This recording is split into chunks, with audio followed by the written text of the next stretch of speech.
इस वीडियो में जो है हम लोग पढ़ने वाले हैं मैग्नेटोस्टैटिक्स प्रेशर। मैग्नेटोस्टैटिक्स प्रेशर क्या होता है? पिछले वीडियो में जो है हम लोग इलेक्ट्रोस्टैटिक्स प्रेशर और ग्रेविटेशनल प्रेशर के बारे में पढ़े थे।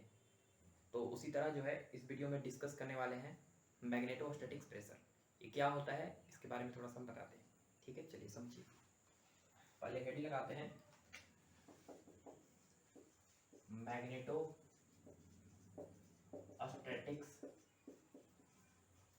प्रेशर।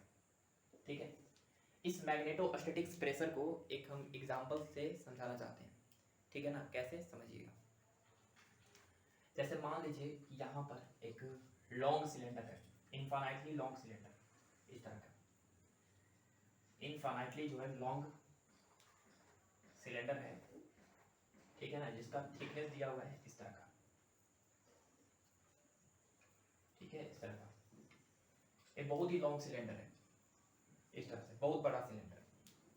ठीक है, बहुत ही लॉन्ग सिलेंडर है और इसका थिकनेस बहुत ही छोटा स्मॉल थिकनेस है। और इस थिकनेस से जो है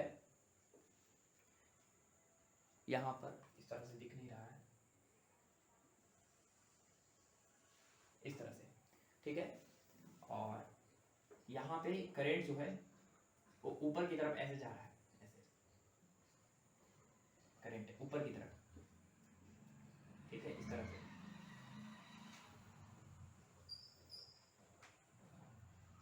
और करंट का वैल्यू दिया है सवाल में आई। इस सिलेंडर है, इसका सवाल में रेडियस दिया हुआ है आर। ठीक है, सवाल में रेडियस कितना दिया है? आर दिया है। अब होगा क्या, ध्यान से समझिएगा कि करंट जा रहा है ऊपर की तरफ। ठीक है, करंट जा रहा है ऊपर की तरफ। ठीक है, और करंट जा रहा है इधर और मैग्नेटिक फील्ड इधर होता है, तो फोर्स लगेगा अंदर की तरफ। फोर्स लगेगा किधर? अंदर की तरफ। उसी तरह यहां पे अगर हम टॉप व्यू बनाए इसका, ऊपर वाला सिलेंडर का, तो कुछ इस तरह का बनेगा, इस तरह का। ठीक है, कुछ इस तरह का जो है बनेगा।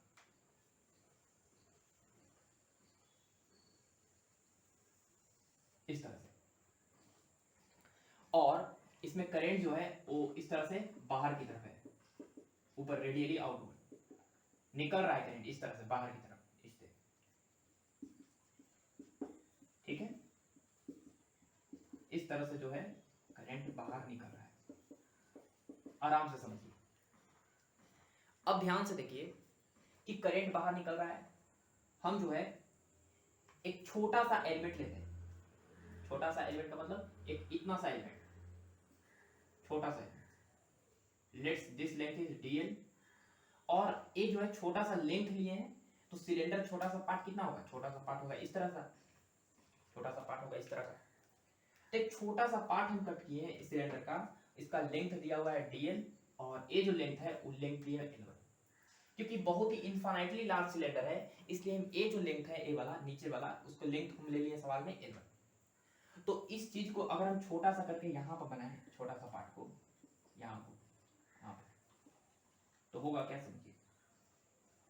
ये हमारा सेंटर है, ये हमारा रेडियस है। एक छोटे से पार्ट का लेंथ दिया हुआ dl। ठीक है, अच्छी बात है। देखिए ध्यान से कि इस जो सिलेंडर है, इस सिलेंडर की वजह से अगर हम इस पर्टिकुलर पॉइंट छोटा सा, अगर इसका लेंथ दिया हुआ है dl, और अगर हम इस पर्टिकुलर पॉइंट पे जस्ट नजदीक जो है इस dl लेंथ के सिलेंडर के जस्ट नजदीक अगर हम इस पॉइंट पे मैग्नेटिक फील्ड पूछे तो कितना बताएंगे आप? तो बताएंगे मैग्नेटिक फील्ड कितना होता है सेंटर की वजह से, इस सिलेंडर की वजह से, सिलेंडर के सरफेस पे जो मैग्नेटिक फील्ड होता है वो बेसिकली किधर होगा? पहले मैग्नेटिक फील्ड का डायरेक्शन किधर होगा ये पहले बताइए। तो करंट जा रहा है बाहर की तरफ, फिंगर को कर्ल करेंगे तो मैग्नेटिक फील्ड इस पॉइंट पे आएगा इधर, मैग्नेटिक फील्ड आएगा इस पॉइंट पे इधर। ये जो है पूरी वायर की वजह से इस पॉइंट पे मैग्नेटिक फील्ड आया, उसको लिख रहे हैं बी एक्सटर्नल मैग्नेटिक फील्ड। ठीक है, sorry B external magnetic field, अच्छी बात है। ठीक है ना, एक्सटर्नल मैग्नेटिक फील्ड नहीं लिख रहे हैं, ठीक है ना, नेट मैग्नेटिक फील्ड लिख रहे हैं। नेट पूरा वायर की वजह से आया। ठीक है, और पूरा वायर की वजह से नेट मैग्नेटिक फील्ड कितना होता है इस सबको पता है कि एक सिलेंडर के सेंटर से r डिस्टेंस दूर जो है सरफेस पे जो मैग्नेटिक फील्ड होता है वो होता है mu node I upon 2 pi r। सब कोई पढ़े होंगे, mu node I upon 2 pi r होता है, ठीक है, इस तरह से mu node I upon 2 pi r होता है, सब कोई पढ़े होंगे। तो इस पर्टिकुलर पॉइंट पे मैग्नेटिक फील्ड किधर है, ऊपर की तरफ, ठीक है, इस तरह से। अच्छा ध्यान से देखिए कि इस सिलेंडर की वजह से, ठीक है, ये होलो सिलेंडर है, इस होलो सिलेंडर की वजह से इस पर्टिकुलर पॉइंट ए पे जो है बाहर की तरफ नेट मैग्नेटिक फील्ड आया mu node I upon 2 pi r। जबकि इसके अंदर जो है, अंदर मान लीजिए ए पॉइंट बी है, इस बी पॉइंट पे नेट मैग्नेटिक फील्ड अगर पूछा जाए तो सिलेंडर के अंदर नेट मैग्नेटिक फील्ड कितना होता है, होलो सिलेंडर के अंदर 0 होता है। मतलब मैग्नेटिक फील्ड जो है उस सिलेंडर के जस्ट अंदर जो है 0 है, और उसके मैग्नेटिक फील्ड जो जस्ट सिलेंडर के बाहर जो है वो है mu node I upon 2 pi r, इतना है।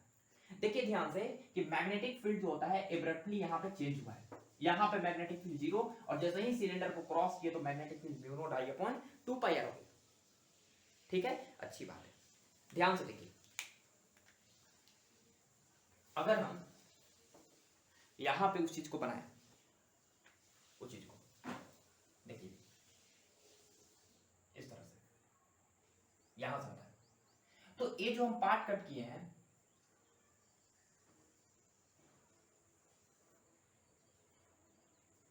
ये जो हम पार्ट कट किए हैं, ये हमारा क्या है, करंट है बाहर की तरफ आते हुए,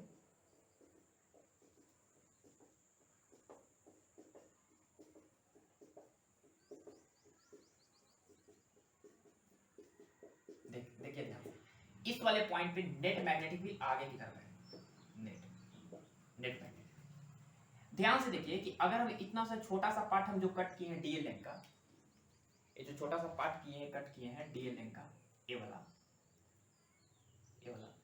ये जो डीएल लेंथ का वायर है, इसको थोड़ा देर के लिए फर्स्ट मान लेते हैं वायर, और इसके बाकी छोड़ के जो वायर है लिखा हुआ, बाकी जो छोड़ कर है ये वायर को छोड़ के उसको मान लेते हैं सेकेंड पार्ट। ये वाला फर्स्ट पार्ट है जो रेड कलर से हम सेट किए हैं, और जो रेड पार्ट जो ब्लैक पार्ट है उसको हम सेकेंड पार्ट मान लेंगे। ध्यान से देखिए, ध्यान से कि इस वाले छोटे से डीएल लेंथ पे हम फोर्स देखना चाहते हैं, कितना है फोर्स। तो फोर्स का फॉर्मूला आता है मैग्नेटिक फोर्स का, छोटा सा मैग्नेटिक फोर्स डीएफ होगा, बराबर मैग्नेटिक फोर्स का फॉर्मूला होता है क्या, ILB sin थीटा, ठीक है, ये ना होता है ILB sin थीटा। तो बेसिकली इस छोटे से मैग्नेटिक फोर्स पे करंट जो है बाहर की तरफ है, लेंथ देखिए, लेंथ है जो है नीचे की तरफ है, लेंथ L1, और मैग्नेटिक फील्ड इस पॉइंट पे इधर है, इस पॉइंट पे मैग्नेटिक फील्ड इधर है, लेंथ L1 नीचे है, तो मैग्नेटिक फील्ड इस पॉइंट पे ऐसे है, बी नेट, उसके बीच में एंगल हो गया 90 डिग्री, तो DF इक्वल टू I कितना, ये छोटा सा लेंथ, छोटा सा जो कट किए हैं उसका छोटा सा करंट होगा DI इंटू लेंथ कितना है, of course L1 into magnetic field. अब यहां पे बात है कि क्या बी नेट लिखेंगे, नहीं, क्या हम नेट मैग्नेटिक फील्ड यहां पे लिखेंगे ILB sin थीटा, नहीं। हम पढ़े होंगे कि कोई वायर जो होता है वो अगर मैग्नेटिक फील्ड के एक्सटर्नल मैग्नेटिक फील्ड के अंदर पड़ा हुआ है, एक्सटर्नल मैग्नेटिक फील्ड, खुद के मैग्नेटिक फील्ड में नहीं पड़ा रहे, कोई एक्सटर्नल मैग्नेटिक फील्ड में पड़ा रहे, तो जो है इस पे, इस वायर पे ऊपर की तरफ एक फोर्स लगता है, और उस फोर्स का वैल्यू होता है ILB एक्सटर्नल, बी एक्सटर्नल, जिस मैग्नेटिक फील्ड के अंदर रखा हो। तो इसका मतलब है कि यहाँ पे इस वायर पे, ये जो छोटा सा वायर है DL, इस DL पे जो फोर्स देखेंगे हम, वो इस नेट मैग्नेटिक फील्ड की वजह से नहीं देखेंगे, ठीक है ना, नेट मैग्नेटिक फील्ड की वजह से नहीं देखेंगे, क्योंकि नेट में एक खुद का मैग्नेटिक फील्ड भी इसमें है। अगर हम इस पॉइंट पे मैग्नेटिक फील्ड लिखना चाहें तो फर्स्ट पार्ट की वजह से मैग्नेटिक फील्ड किधर आएगा, फर्स्ट पार्ट की वजह से करंट जा रहा है बाहर की तरफ, कल करेंगे फिंगर, तो इस पॉइंट पे खुद की वजह से मैग्नेटिक फील्ड आएगा बी से ऊपर की तरफ, ठीक है, अच्छी बात है। ये जो सेकेंड पार्ट है, सेकेंड पार्ट की वजह से जो है वो करंट जा रहा है बाहर की तरफ, तो सेकेंड पार्ट की वजह से भी मैग्नेटिक फील्ड होगा ऊपर की तरफ ही, उसको B2 लिख रहे हैं। तो बेसिकली बी नेट जो है, यहाँ पे बी नेट जो है किसकी वजह से है, बी सेल्फ प्लस B2 की वजह से। हमको सिर्फ और सिर्फ किसकी वजह से मैग्नेटिक फील्ड चाहिए, सेकेंड पार्ट की वजह से। सेकेंड पार्ट के मैग्नेटिक फील्ड में जो है DL वायर जो है रखा हुआ है, तो ये वाला हमको चाहिए सिर्फ B2। निकाल देंगे। ध्यान से देखिए कि इस पर्टिकुलर पॉइंट पे मैग्नेटिक फील्ड कितना है, 0। इस पॉइंट पे मैग्नेटिक फील्ड 0 है, तो इस डीएल वायर की वजह से इस पॉइंट पे मैग्नेटिक फील्ड आएगा इधर, जिसको बोल रहे हैं बी सेल्फ, खुद वायर की वजह से। और अगर इस पॉइंट पे मैग्नेटिक फील्ड टोटल 0 है, तो जरूर जो है सेकेंड पार्ट की वजह से मैग्नेटिक फील्ड इस पॉइंट पे किधर आया होगा, उसके जस्ट अपोजिट आया होगा। जो बी सेल्फ और बी टू क्या होगा, आपस में बराबर होगा, बराबर होगा। ध्यान से देखिए कि यहाँ पे बी सेल्फ और बी टू अगर बराबर रखेंगे, इसको थोड़ा देर के लिए हम बी लिख लें, बी, तो बी नेट जो है हम सवाल में निकाल चुके हैं कितना, mu naught I upon 2 pi R बराबर बी सेल्फ और बी दोनों बी के बराबर है, बी प्लस बी कितना हो जाएगा 2b। तो यहां से मैग्नेटिक फील्ड आ जाएगा b equal to mu naught I upon 4 pi R. ये आ गया। ध्यान से देखिए कि mu naught I upon 4 pi are जो आया, ये क्या है बेसिकली, ये b सेल्फ है इक्वल टू b, समझ में आया। और अगर नेट मैग्नेटिक फील्ड निकालना है इस पर्टिकुलर पॉइंट पे, तो दोनों को क्या कर देंगे, जोड़ेंगे mu naught I upon 4 pi r और mu naught I upon 4 pi r, तो हो जाएगा mu naught I upon 2 pi are जो है यहाँ पे नेट मैग्नेटिक। तो बेसिकली इस डीएफ जो हम फोर्स लिख रहे हैं, एक छोटा सा पार्ट जो है ये वाला डीएल लेंथ, इस पे अगर हम छोटा सा फोर्स लिख रहे हैं डीएफ, तो हम क्या लिखेंगे, करंट उस छोटा सा डीआई, छोटा सा पार्ट में डीएल में डीआई इनटू लेंथ कितना है L1, मैग्नेटिक फील्ड के साथ B2, क्योंकि सेकेंड पार्ट के मैग्नेटिक फील्ड में डीएल वायर पड़ा हुआ है, तो एक्सटर्नल मैग्नेटिक फील्ड B2 हो गया, खुद की वजह से नहीं लिखेंगे मैग्नेटिक फील्ड वहां पे, into sine of angle between length factor and magnetic field factor. Length factor नीचे है, मैग्नेटिक फील्ड इधर है, इसके बीच में एंगल कितना है 90 डिग्री, sin 91 हो गया। ठीक है, अच्छी बात है। तो यहां पे ध्यान से देखिए कि डीएफ फोर्स ए आ गया। अगर हम डीआई निकाल लें तो डीएफ निकल जाएगा। तो ध्यान से देखिए कि अगर इस पे फोर्स अगर निकालना ही है, तो फोर्स का डायरेक्शन किधर होगा, देखिएगा करंट है बाहर की तरफ, मैग्नेटिक फील्ड है इधर की तरफ, फिंगर को कर्ल करेंगे, सॉरी करंट है बाहर की तरफ, मैग्नेटिक फील्ड है इधर की तरफ, कर्ल करेंगे फिंगर को, तो फोर्स आगे किधर, ऐसे मैग्नेटिक फील्ड आगे इधर। और जैसे ही इस छोटे से पार्ट में डीएफ पे मैग्नेटिक फील्ड अंदर की तरफ लगा, अंदर की तरफ, तो इस पर्टिकुलर पॉइंट पे एक प्रेशर क्रिएट होगा, और उसी प्रेशर का नाम दिया गया है मैग्नेटोस्टैटिक्स प्रेशर। समझ में आया। इस छोटे से वायर पे छोटा सा डीएल लेंथ पे एक फोर्स लगा अंदर की तरफ, कैसे लगा है फोर्स, मैग्नेटिक फील्ड है, सॉरी करंट है बाहर की तरफ, मैग्नेटिक फील्ड है इधर की तरफ, इधर कर्ल करेंगे फिंगर को, तो थंब किधर पॉइंट कर रहा है, सेंटर की तरफ। तो मैग्नेट पे इस छोटा सा वायर डीएल लेंथ पे जो सेंटर की तरफ जो डीएफ फोर्स आया, इस डीएफ फोर्स की वजह से इस छोटे से डीएल एलिमेंटल लेंथ पे एक प्रेशर क्रिएट होगा, और वही प्रेशर क्या कहलाएगा, मैग्नेटोस्टैटिक्स प्रेशर। ठीक है, अच्छा, क्या हम डीएफ फोर्स निकाल सकते हैं, बिल्कुल निकाल सकते हैं। DF equal to DI L B2 भी निकाल चुके हैं, डीआई निकालना है हमको, और यहाँ पे लेंथ है L1, सॉरी L1 लेंथ का है। ठीक है, निकाल देंगे, आराम से समझिएगा। ठीक है, उसी तरह अगर हम यहाँ पे छोटा सा अगर डीएल लेंथ लें यहाँ पे, तो इस डीएल लेंथ पे फोर्स लगेगा इधर की तरफ, डीएफ की तरफ। इस छोटा सा डीएल लेंथ है, तो इस पे फोर्स लगेगा डीएफ इधर, इस पे डीएफ, इस पे डीएफ ऐसे, सेंटर की तरफ हमेशा जो है फोर्स लगेगा ऐसे। और ये जो है सिलेंडर, वो क्या होना चाहिए, कॉम्प्रेस होना चाहिए। कॉम्प्रेस होने से सिलेंडर के सरफेस पे एक प्रेशर क्रिएट होगा, और वही प्रेशर क्या है, हमारा मैग्नेटोस्टैटिक्स प्रेशर है। अच्छी बात है। तो यहाँ पे डीएफ कैसे लिख सकते हैं, देखिएगा, करंट लिखना है, तो क्या लिखना है, करंट। कहाँ पे लिखें, चलिए यहाँ पे लिखते हैं, इसको इरेज करते हैं।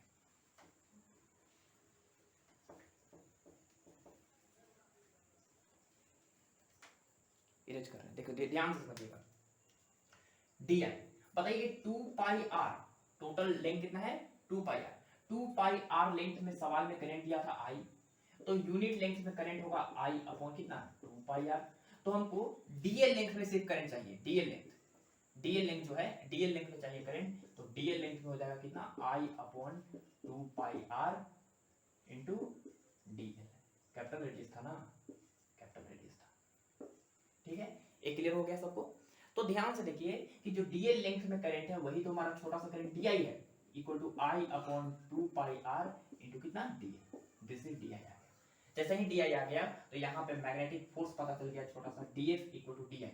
DI is I upon 2 pi are into L1 sorry यहाँ पे डीएल छूट गया, डीएल इंटू कितना L1 इंटू B2, B2 आया कितना म्यू नॉट आई अपॉन 4 पाई। सब कुछ पता है, यहां पे पुट कर दिए, आंसर हमारा आ गया। देखिए डीएफ, और ध्यान से देखिए कि एल और L1 को मर्ज कर रहे हैं, डीएल और L1 को क्या कर रहे हैं, मर्ज।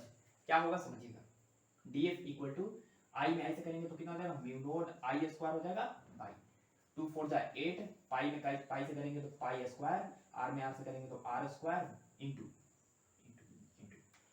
DL into L1, DL into L1, DL into L1 क्या होगा अभी समझाते हैं, डीएल इंटू L1 क्या होगा यहां पे समझा रहे हैं। देखिए ध्यान, इसको इरेज कर रहे हैं, डीएल इंटू L1 क्या होगा ये बता रहे हैं।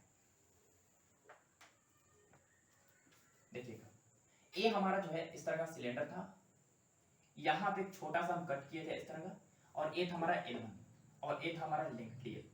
तो बताइए कि ये जो है अगर हम डीएल इंटू L1 करेंगे तो ये क्या आ जाएगा हमारा, इतना दूर का एरिया आ जाएगा, छोटा सा एरिया आ जाएगा कितना डीए, ठीक है, सिलेंडर के सरफेस का एरिया आ जाएगा कितना डीए।